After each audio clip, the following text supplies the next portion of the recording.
Halo Miepran, saat ini kita sedang berada di GOR SMA Negeri 1 Turen. Saat ini kita sedang mendapatkan informasi tentang tata cara pemilihan umum yang disampaikan oleh Bapak Mahendra. Dapat dilihat bahwa para siswa sangat antusias dalam menerima materi yang telah dipaparkan oleh beliau.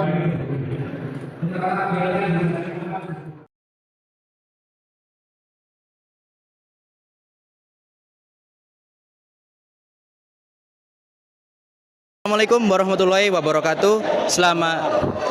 Selamat siang. Kami di sini telah bersama Bapak Mahardika, salah satu tim perwakilan dari KPU Kabupaten Malang. Selamat siang, Pak. Selamat siang, Mas. Oke. Baik, di sini kami akan menanyakan beberapa pertanyaan terkait tentang materi yang telah disampaikan oleh Bapak Mahardika selaku perwakilan dari KPU Kabupaten Malang. Baik, pertanyaan yang pertama.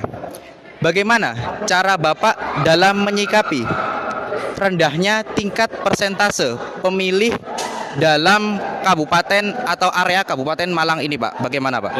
Makanya yang pertama kita sampaikan tadi kan, Ya. harus banyak kegiatan penyampaian informasi penyelenggaraan pilkada. Sosialisasi tatap muka salah satunya yang kita lakukan tadi. Ritmenya harus semakin banyak, tapi tentu itu membutuhkan waktu, tenaga dan effort yang kurang lebih jauh lebih banyak. Maka dari itu setiap kegiatan kita sampaikan bahwa mereka yang telah mendapat informasi penyelenggaraan pemilu atau pilkada dapat menyampaikan kepada masyarakat yang lain. Artinya untuk membantu penyelenggaraan ini, informasi penyelenggaraan pilkada atau sosialisasi itu tidak hanya kewajiban ke KPU. KPU yang menginisiasi, terus kemudian secara bersama-sama dengan kolaborasi banyak pihak itu dapat kita kerjakan secara bergotong royong. Jika kemudian informasi dapat tersebar sangat luas, kemudian masyarakat yang tersadarkan karena mendapatkan informasi itu, harapannya mereka yang datang ke TPS jauh bisa lebih banyak dibanding sebelumnya. Tuh. Ya, baik Bapak. Selanjutnya untuk pertanyaan kedua ya Bapak. Siapa saja tokoh yang terlibat dalam proses pemilihan atau pemungutan suara selain dari tim KPU? Kira-kira siapa saja nih Pak yang terlibat? Unsur yang terlibat ya. Ya. Kalau di tingkat kabupaten itu kan ada KPU Kabupaten Malang dan Bawaslu Kabupaten Malang.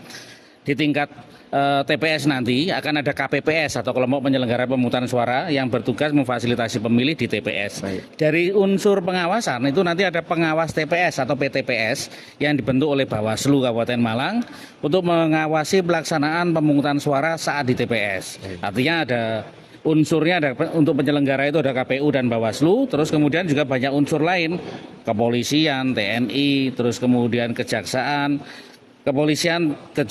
dan Bawaslu bergabung dalam sentra Gakumdu.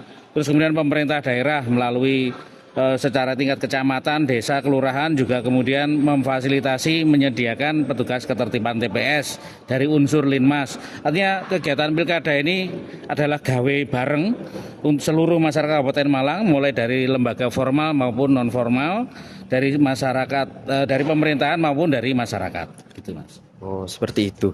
Baik, selanjutnya untuk pertanyaan terakhir ya Pak. Untuk pertanyaan yang terakhir, mengapa proses kampanye dari tiap pasangan calon itu harus dibatasi oleh jadwal sesuai prosedur, Pak? Jadi mengapa di kampanye-kampanye itu? Waktunya. Iya, betul sekali. Bagaimana, Pak? Tentu harus ada diatur supaya jelas. Fasilitasi kampanye itu kan ada terbatas saat memang jadwal sudah ditentukan KPU. Nanti ketika masa tenang, masyarakat supaya terbebas dari tarik-menarik unsur kepentingan. Tidak lagi ada untuk mengarahkan pilihan. Ada masa tenang 3 hari sebelum hari pemungutan suara, itu masyarakat sudah bebas dari kampanye, sudah mendapatkan informasi sebelumnya, dan kemudian dapat menggunakan secara rasional untuk saat di TPS akan memilih yang mana. Artinya memang kesempatan untuk mengkampanye terus kemudian menyampaikan visi misi sesuai jadwal yang sudah ditentukan oleh KPU. Prinsipnya itu. Iya, baik. Baik, terima kasih Bapak atas waktu yang telah diberikan. Iya. Baik, kami telah melaporkan dari SMA Negeri 1 Turen yang kami telah mewawancarai Bapak Mahardika, salah satu perwakilan dari tim KPU Kabupaten Malang. Baik, terima kasih. Jadi sekarang kita sudah bersama. Hai Ika. Baik, kita sudah bersama Mbak Ika. Kalau boleh tahu Mbak Ika di KPU sebagai apa? Di KPU saya sebagai staf pelaksana di divisi sosialisasi dan Parmas dan SDM. Baik, menurut Mbak Ika bagaimana kesan tentang sosialisasi KPU di SMA Negeri 1 Turen ini? Oke, untuk kesan dan pesannya, mungkin saya tambahin pesan juga buat teman-teman pemilih. Kalau kita nyebutnya adalah teman pemilih, baik itu pemilih pemula atau apapun, kalian kan masih pemilih-pemilih muda yang sangat potensial. Jadi jangan lupa nanti tanggal 27 November datang ke TPS. Untuk kesannya sosialisasi di sini heboh, mantap. Baik, terima kasih Mbak Ika atas paparannya. Terjawab ya. Dari SMA Negeri 1 Turen melaporkan. Yang di sini saya Jihad Dwi Sabita Arafah. Di sebelah saya siapa namanya? Nama saya Cintia. Dan di sebelah kiri saya terdapat Ketua OSIS yang akan purna nantinya, yaitu dengan kakak siapa? Nathan. Oke, aku ingin bertanya nih, gimana apa manfaat yang kamu dapat dari edukasi yang sudah dipaparkan oleh pihak KPU tadi? Ya, menurut saya manfaat yang dapat kami ambil sebagai siswa, apalagi calon pemilih baru, yang pertama yaitu kita bisa lebih mengetahui apa dan bagaimana tahapan-tahapan yang bisa kita lakukan sebelum adanya proses pencoblosan tersebut. Habis itu kita bisa mengetahui bagaimana kondisi tahun-tahun sebelumnya saat pemilu tersebut. Ya, begitu. Oke, baik. Nah, menurut Mas Nathan nih, gimana tadi manfaat yang didapat dari sosialisasi tadi? Oke, yang pertama saya ucapkan terima kasih dulu kepada pihak KPU Kabupaten Malang yang telah bersedia hadir di SMA di 1 Turen, lebih tepatnya Pak Mahardika dengan timnya yang tadi telah melakukan sosialisasi.